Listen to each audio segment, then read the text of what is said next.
Breaking news చూస్తున్నాం. MMTS యువతి rape కేసులో విచారణను వేగవంతం చేశారు పోలీసులు. ప్రస్తుతం బాధితురాలి స్టేట్మెంట్ ను రికార్డ్ చేశారు. అసలు మహిళా బోగీలోకి నిందితుడు ఎలా వచ్చాడు అనే కోణంలో పోలీసులు దర్యాప్తు చేపడుతున్నారు. అసలు ఆ నిందితుడు ఆ బోగీలోకి ఎలా ఎంటర్ అయ్యాడు అన్న విధంగా సీసీటీవీ ఫుటేజ్ని సేకరిస్తున్నారు పోలీసులు. అయితే ప్రస్తుతం బాధితురాలి తలకి తీవ్రంగా గాయమైనట్లుగా కూడా తెలుస్తోంది. త్వరలోనే నిందితుడిని పట్టుకుంటామంటూ కూడా రైల్వే ఎస్పీ చందన దీప్తి చెప్తున్నారు.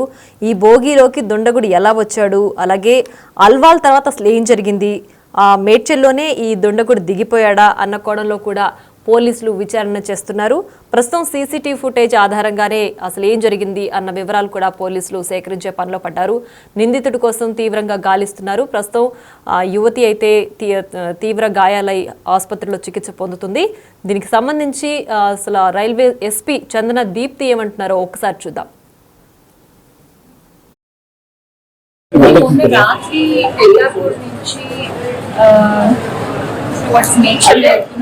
MMTS train లో ఒక అమ్మాయి she is in early 20s age. అందుకంటే legal issues we can't reveal the identity. తను లేడీస్ కంపార్ట్మెంట్లో వెళ్తుంది. తనతో పాటు ఇంకొక ఇద్దరు లేడీస్ ఉన్నారు. అయితే ఆల్వాల్ ప్రాంతంలో వాళ్ళు దిగి వెళ్ళిపోయారు. సో తను ఒకటే ఉంది కంపార్ట్మెంట్లో. ఈ విషయంలో ఒక అతను కూడా ఉన్నారు. అతను ఏం చేశాడంటే అమ్మాయిని గట్టిగా పట్టుకోవడం జరిగింది. పట్టుకుంటే అమ్మాయి రెసిస్ట్ చేస్తే ఇంకా తనతో మాట్లాడుతూ ఒక రూమ్కి రావాలి నాతో అది మాట్లాడితే అమ్మాయి సరే అనింది, వదిలేస్తారని. అతను గ్రిప్ లూజ్ చేసిన తర్వాత అమ్మాయి సైకలాజికలీ భయపడి నాకు ఇలా వదిలిపెట్టాడు, నన్ను ఎదురు చేస్తాడని చెప్పి చాలా భయపడి తను చెప్పడం ఏంటంటే డయల్ 100కి కూడా తను కాల్ చేసింది. కాల్లో మాట్లాడుతుంది, అంటే అతనితో మాట్లాడుతున్నాడు. కాల్ చేసిన తన రికార్డ్స్ వచ్చాయి ఎగ్జాక్ట్లీ. అండ్ అంతలోపల తను ట్రైన్ నుంచి కింద దూకడం జరిగింది. దూకిన తర్వాత I think she lost consciousness. She saying హాస్పిటల్కి వచ్చిన తర్వాత తనకి మళ్ళా వచ్చిందని చెప్తుంది. So we are still keeping her under observation. Her condition is stable.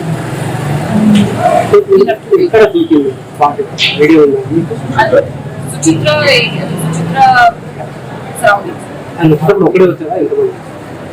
అతను ఒక్కడే ఉన్నాడు. అయితే అతను she's not able to tell very properly. కాకపోతే అతను అక్యూజ్డ్ ఎప్పుడు ట్రైన్ ఎక్కారో అతను గమనించలేదని చెప్తుంది. But no, we have to talk to her.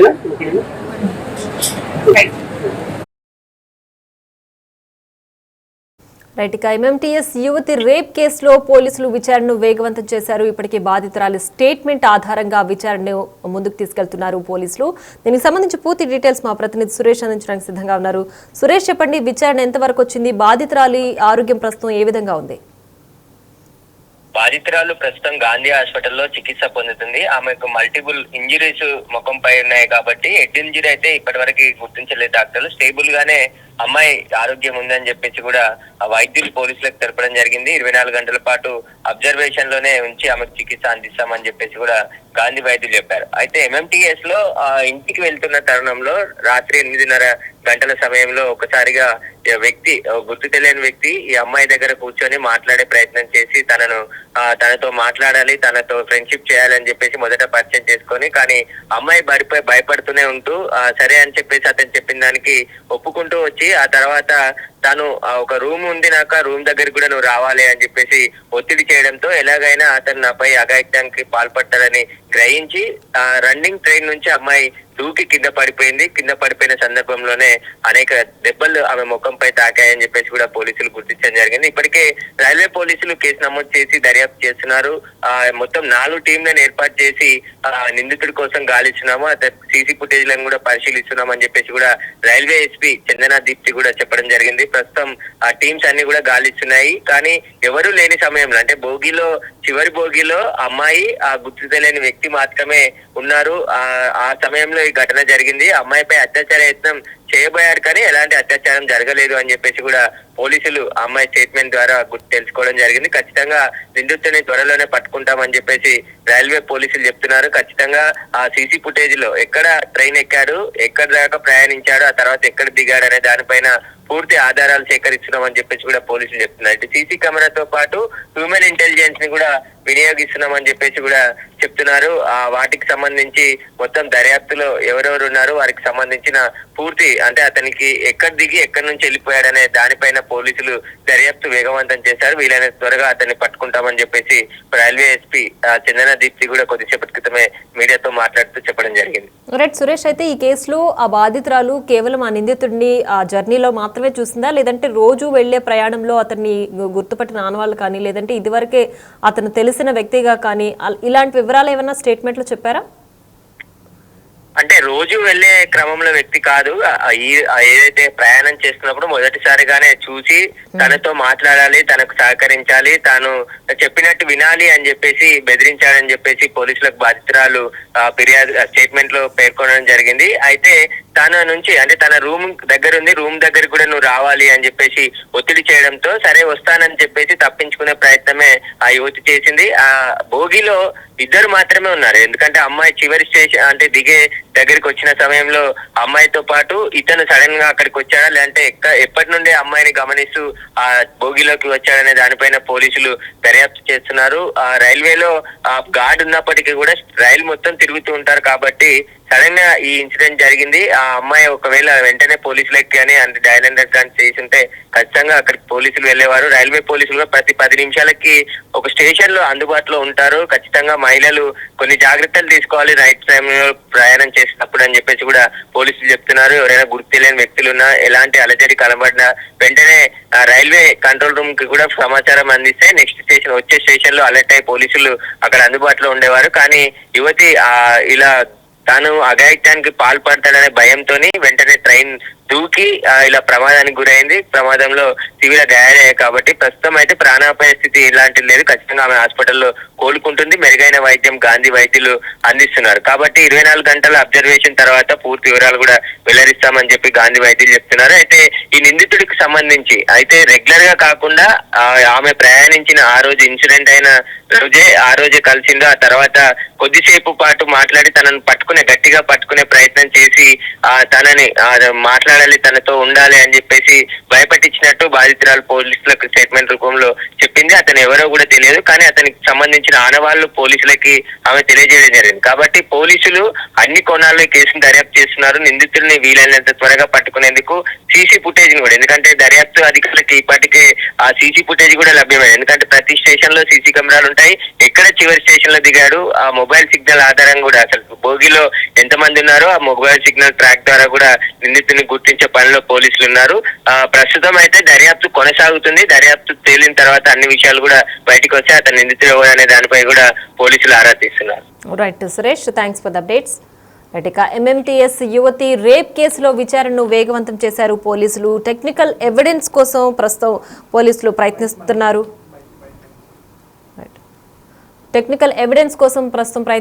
బాధితురాలు ప్రాణాపాయం లేదు, కానీ ప్రస్తుతం పరిస్థితి అయితే విషమంగా ఉంది. 24 గంటల పాటు అబ్జర్వేషన్లో ఉంచాలి అంటూ కూడా వైద్యులు ఇప్పటికే ధృవీకరించారు.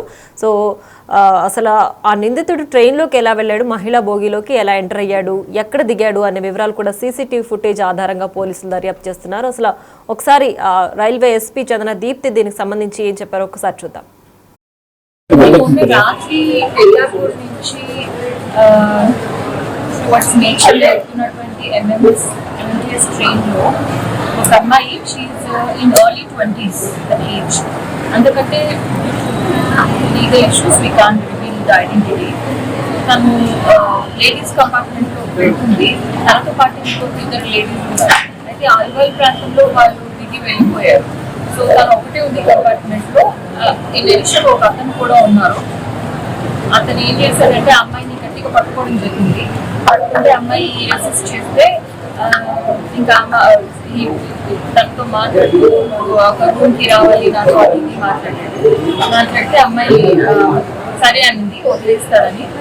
అతను గ్రిప్ లూజ్ చేసిన తర్వాత అమ్మాయి సైకలాజికలీ భయపడి నాకు ఇలా వదిలిపెట్టాడు, నన్ను ఎదురు చేస్తాడని చెప్పి చాలా భయపడి తను చెప్పడం ఏంటంటే డయల్ 100కి కూడా తను కాల్ చేసింది. కాల్లో మాట్లాడుతుంది అంటే అతనితో మాట్లాడుతున్నాడు, కాల్ చేసిన తన రికార్డ్స్ వచ్చినాయి ఎగ్జాక్ట్లీ.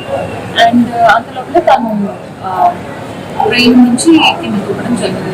దూకిన తర్వాత I think she lost consciousness. She saying హాస్పిటల్కి వచ్చిన తర్వాత తనకి మళ్ళా వచ్చిందని చెప్తుంది. So we are still keeping her under observation. Her condition is stable.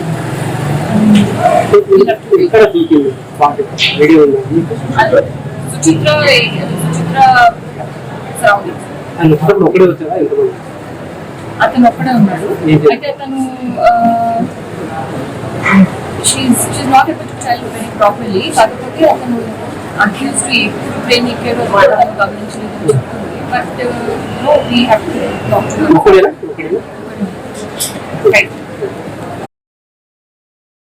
Right. ఇక MMTS యువతి రేప్ కేసులో పోలీసులు విచారణను వేగవంతం చేశారు. ఇప్పటికే బాధితురాలి స్టేట్మెంట్ ఆధారంగా విచారణ కొనసాగుతోంది. బాధితురాలి స్టేట్మెంట్ను కూడా పోలీసులు రికార్డ్ చేసుకున్నారు. అయితే నిందితుడు అసలు ఎలా అక్కడికి మహిళా బోగీలోకి ఎలా ప్రవేశించాడు, ఎక్కడ దిగాడు, ఎక్కడ ఎక్కాడు అనే కోణంలో కూడా చూస్తున్నారు. సీసీటీవీ ఫుటేజ్ ఆధారంగా కూడా ఈ కేసుని దర్యాప్తుని ముందుకు తీసుకెళ్తున్నారు పోలీసులు. అయితే ఎవరైనా సరే లేట్ నైట్ ప్రయాణించే వాళ్ళు సేఫ్టీ ప్రికాషన్స్ పాటించాలి. రైల్వే నంబర్స్ కూడా ఉంటాయి. సో మీరు వెంటనే అలర్ట్ అయ్యి వాళ్ళకి ఇన్ఫామ్ చేస్తే కనుక ఒక స్టేషన్ నుంచి ఇంకొక స్టేషన్కి వెళ్లే లోపలే రైల్వే పోలీసులు వెంటనే అలర్ట్ అయ్యి సేవ్ చేస్తారు. సో ఇలాంటి చిన్న చిన్న విషయాలు కొంచెం అప్రమత్తమై ఇలాంటివి గుర్తుంచుకోవాలి అంటూ కూడా రైల్వే పోలీసులు అమ్మాయిలకు కూడా హెచ్చరికలు జారీ చేస్తున్నారు.